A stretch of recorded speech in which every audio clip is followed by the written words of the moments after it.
Let's do this. Mm-mm-mm. Ladies and gentlemen. What's going on, beautiful people? How we doing? I hope you all are doing a little better than we are. If you know, you know. If you know, you know. There's only a select few who know.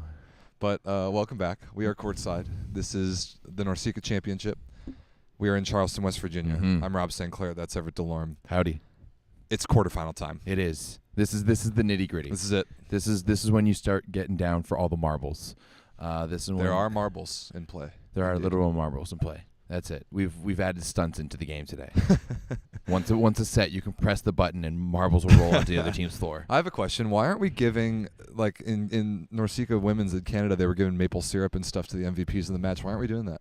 Why aren't we giving, like, I don't know, You're just setting me up cowboy for hats failure or what? I don't know, what's in I don't know. What's like a Charleston thing? I don't know. You're just setting me up for A failure Charleston here. chew, a really good candy. You heard of that? No. Really is that good. a thing? Oh yeah, really But good. is that from Charleston, West Virginia, or Charleston, North Carolina? Great Or question. South I Carolina. don't know. South Carolina. I Anyway. apologize to the beautiful people of Charleston. It's bracket time. Let's talk about the matches that we saw yesterday to wrap up pool play. Yesterday was a fantastic day, Rob. Oh, man. all around. Really enjoyed watching each and every one of those games. Really, just starting off with the Puerto Rico Surinam game. We saw a much more competitive Surinam side that was in there and battling for every point. And then Very close to winning a set. and very close to winning a set. You're not wrong. And then a Puerto Rican team that's really coming together before our own eyes for the first time, as they did not practice at all before coming to this tournament, as we learned from their captain, Omar Hoyos, yesterday. So there was some things to get through, but that was a young Puerto Rican team and really liked what we've seen from them. And, I mean, everyone knows, if you've been watching this stream, if you're watching this right now, you've probably been following along, and you know how much Surinam has been our darlings. It's almost a little sad they don't get to play today or tomorrow. We have to wait to Sunday to watch them again.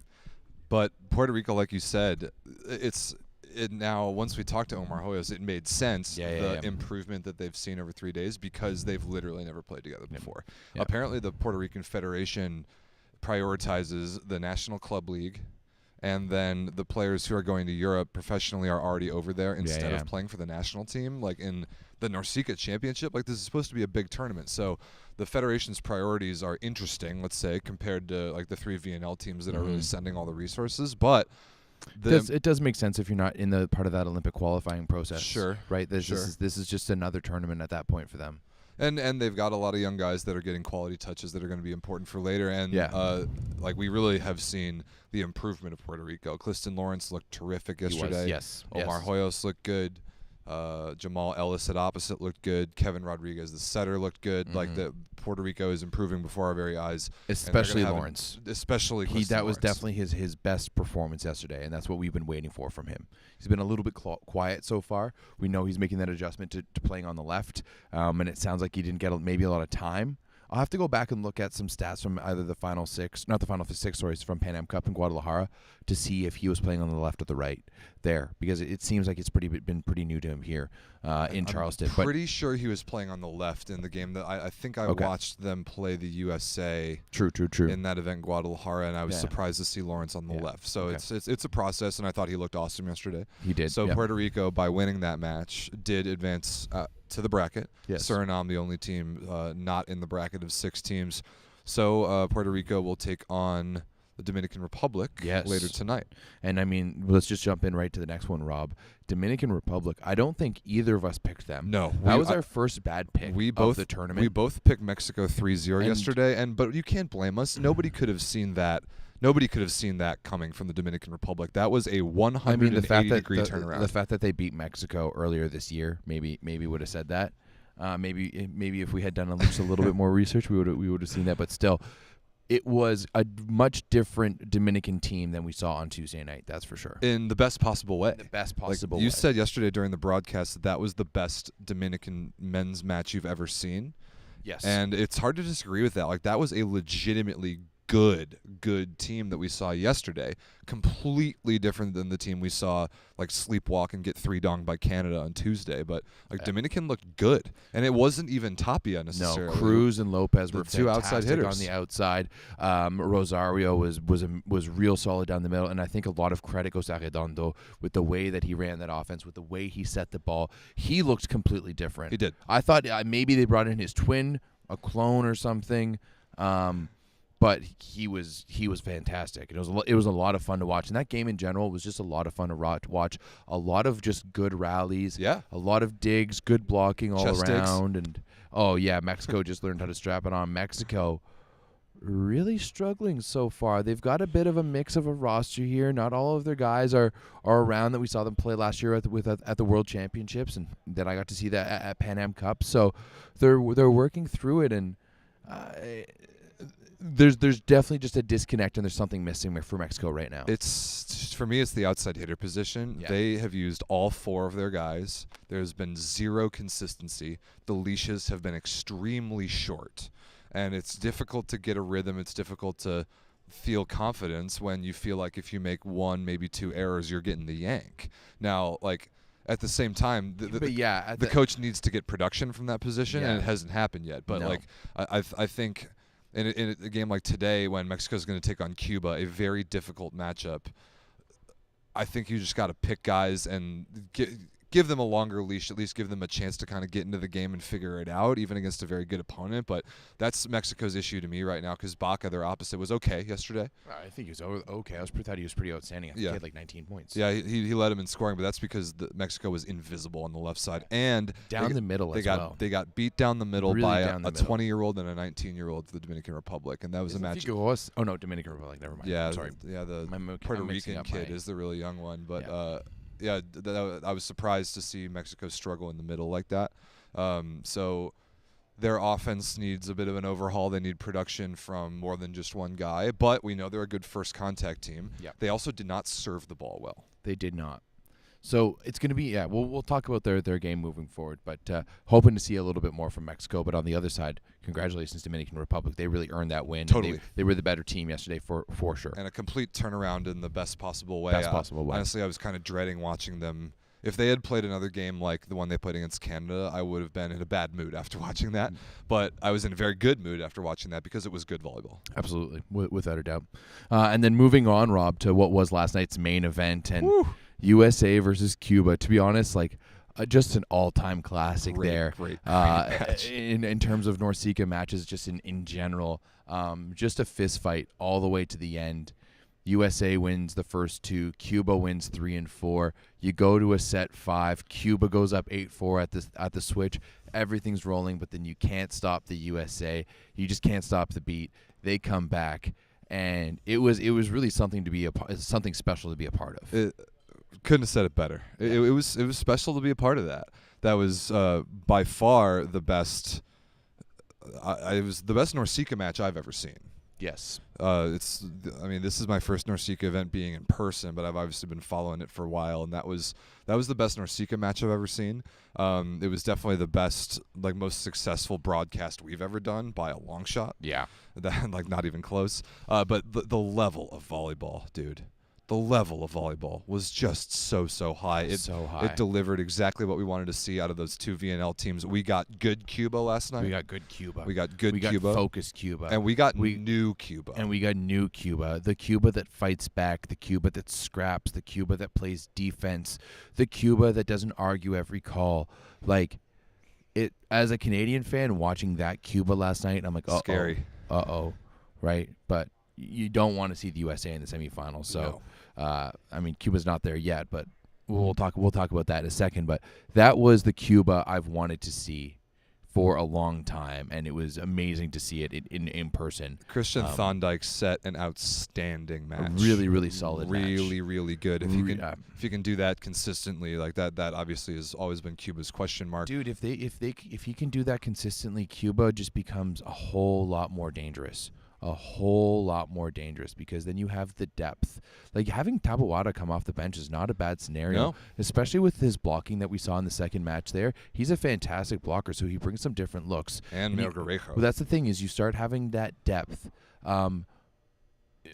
Maybe, I'm looking forward into it, but once you get Simone back next year, you have Romeo Alonso, Concepcion, who was unreal last night, who was making shots that I didn't think were possible. Like, his game...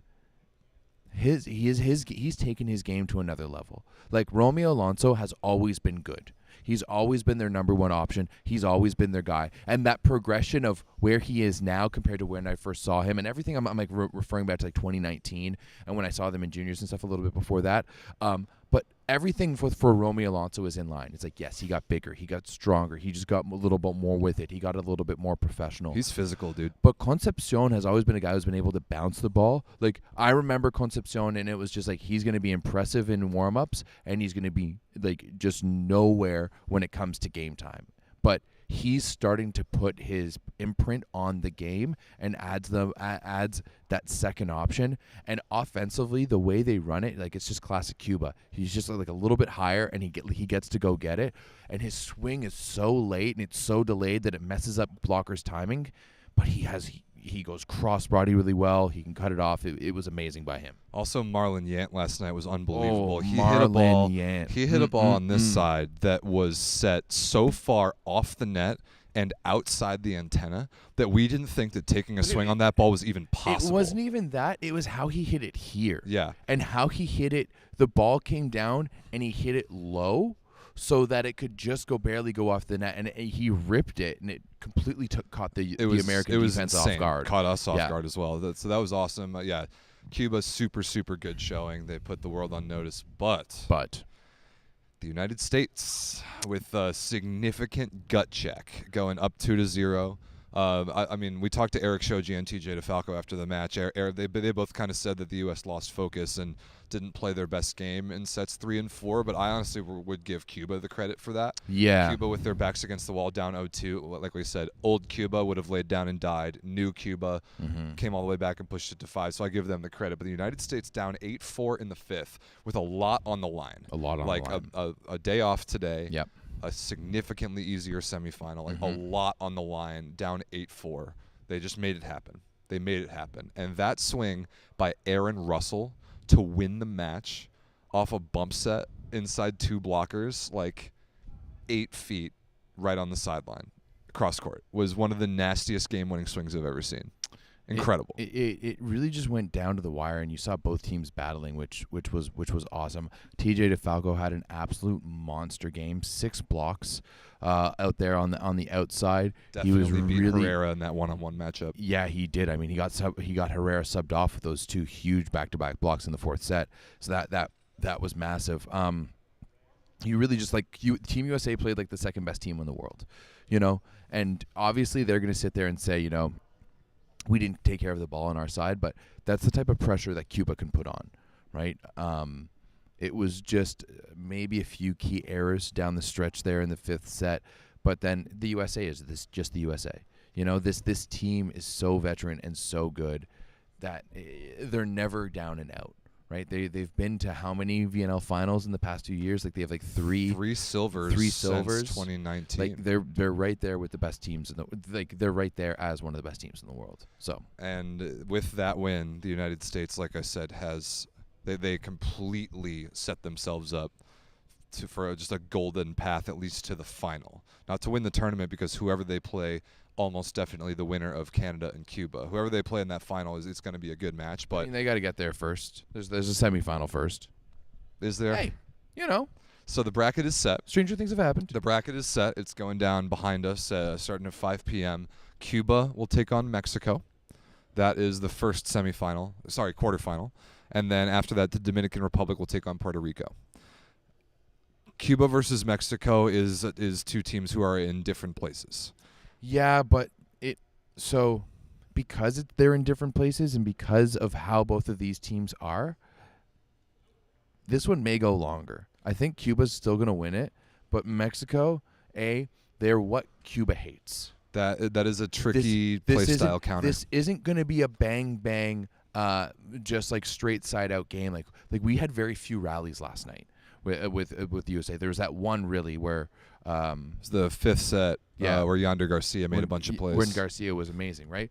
But not a lot of extended rallies. And I've said it before, Mexico has a better chance the longer the rally goes on. And they're going to have that, especially so tonight when they're playing a Cuban team that's... Hey, Rob. Hey, you know what, Rob? Rob is Hey, watch it. Shows you what we know. Watch it. I'd still follow you guys up. Hey, thanks, buddy. I'm gonna come take that mic, Sparrow. Shows to Rob Sparrow. But what was I saying again? Mexico versus Cuba. Oh yeah, that's a difficult and if Mexico needs to step it up. And you know that Azair is going to be laying fiery. He knows he's going to be firing. He wants to see some battle from his boys, and they're a team that knows how to battle. But on the other side of the court, right? What Cuba are we going to get today? Great question. Right? What level of intensity? And because we've seen it before, where they win a great one and then they just kind of peter out. So this one may be a difficult one for Cuba because they make it hard on themselves, and then Mexico's here to battle. I've got Cuba 3-0. I think it'll go 3-1. Okay, I've got Cuba 3-0. I really don't see Mexico like their side paper. Their side out offense. Mexico is going to have to be flawless to even have a chance, and I don't see it with their outside hitters right now. The consistency or lack thereof has not been good, and like how are they possibly going to out-serve, block, or dig? Well, they can out-dig Cuba. They cannot out-serve or out-block Cuba. No, but Cuba can also out-air Mexico. That is possible. So that's a big piece of like there's no way that going toe-to-toe at their best at Mexico's beating Cuba. Nuh-uh. No. Right? Yeah, but good Cuba wins this match 3-0. Good Cuba wins this match 3-0. I think even okay Cuba wins this match against this particular Mexico team 3-0. Agreed. Just because I don't see it for Mexico's offense to hang around like that. But like a tired, we played last night, we played hard, we didn't get the win, we're a little bit down Cuba, maybe it goes to 5. Maybe. Who knows? So I've got Cuba 3-0, you've got 3-1. Cuba 3-1. The next one, Dominican Republic versus Puerto Rico, is actually really interesting. It to me, it's a chance for the Dominican Republic to prove that they are legitimate, right? They finished second at that 2017 Norceca championship. Mickey Mouse. Asterix. So this is a chance for them to legitimately get themselves into the top 4, which would be huge for them. And they have to beat what is historically the country that is typically the 4th best country in this region. True, yeah, and Puerto Rico, who, again, they did win this tournament 2 years ago. Exactly. Under very different circumstances. But Puerto Rico is very young. They are very new together, like we talked about. Dominican Republic played one horrible match this week and then one incredible match yesterday. Yeah. And you said the word prove, and I agree. This is a prove-it moment for Dominican Republic. This is a young Puerto Rican team that just came together this week. They have nothing to prove. They're out here to learn. They're out here to survive. Like, they're out here to make sure that Puerto Rico has a presence, but like there's no expectations upon them to do anything. None. We know that, like how big would it be for Dominican volleyball with a week after your women win their 3rd straight Norceca championship after the Karch Karai and the starters of Team USA, that the men are able to get another top 4, which I believe would be like their 2nd in their history. So I think that for Dominican Republic, being in tomorrow night's semifinal means a lot to them. It could. Means a lot to them. And yeah, like you said, Puerto Rico has literally nothing to lose, which is kind of a good place to be in. Huge place to be. They're playing, this will be their 4th match in a row. They're probably going to roll out mostly the same crew of guys. There's a 17-year-old in the starting lineup. Like, Puerto Rico's just going to go out there, play their best, and see what happens. And regardless of result, it'll be a positive week for them. But Dominican Republic, this is a match that on paper they probably should win. Based off what we've seen so far, I would agree. However, Puerto Rico has the best player in this match. Clifton Lawrence is better than anybody on either team. Without a doubt, right? And if he wants to solidify himself as a Norceca gem, right, he needs to come out and prove it. Yep, I agree. And he can. Dominican Republic blocked the ball well against Mexico yesterday. They were prepared on block defense, but they have not seen an attacker like Clifton Lawrence yet. I want to see Clifton Lawrence dominate this game. Win or loss, I want to see him throwing down 20 points. I want to see him battling. I want to see him being the centerpiece of this offense, like I saw last year in the Pan Am Cup when he was on the right side. Right, that's the level of intensity and the level of intent that I want from Clifton Lawrence today. Because if he brings that level, we are going to have a very interesting match on our hands. This is definitely not a 3-0. Definitely not. This one's a toss-up for me. It is. It really is. Like, both of these teams are too unproven for me to make a solid, like, definitive decision on it. It's basically a coin flip. I'm going to go Dominican Republic in 5. Oh, in 5. Yeah, I'm going with the 5-setter. We had one last night. It was fun. I like 5-setters. Let's see another one. I'm going to go DR in 4. DR in 4. Okay. Yeah. DR 3-1. So coming up next, as you can see behind us, Cuba is in the building. They are taking on Mexico in just over an hour. Yep. And then Puerto Rico and the Dominican Republic will follow that. By the way, the bracket goes that shut up, Siri. We're not interested in what you have to say. The winner of Cuba and Mexico will take on Canada. Yes. And the winner of Puerto Rico and the Dominican Republic will take on the United States tomorrow. Yes. So that's Absolutely. the bracket. And you already know where the matches will be. Mm-hmm. You're right here. You know. Mm-hmm. If you're watching this, you've definitely been watching the matches this week, and we thank you for that. So, Everett, is there anything else, or can we get the people out of here? Well, let's just check the chat real quick. Oh, yeah? Who do we got in the chat? What do the people have to say? They're saying that the live stream looks better. Thank you. And apparently Charleston Chew isn't from West Virginia, but pepperoni rolls are from there. Pepperoni rolls? Yeah, big shout out to Phil James. Nice. I like pepperoni rolls. Him and his wife are expecting a baby, and they just got a new house in Toronto, so big shout out to them. Awesome. So that's it. Thanks for watching, people. I'm Rob. That's Everett. We'll see you for first serve of Cuba versus Mexico in just over an hour. Rob, you know where I need to go. Bye.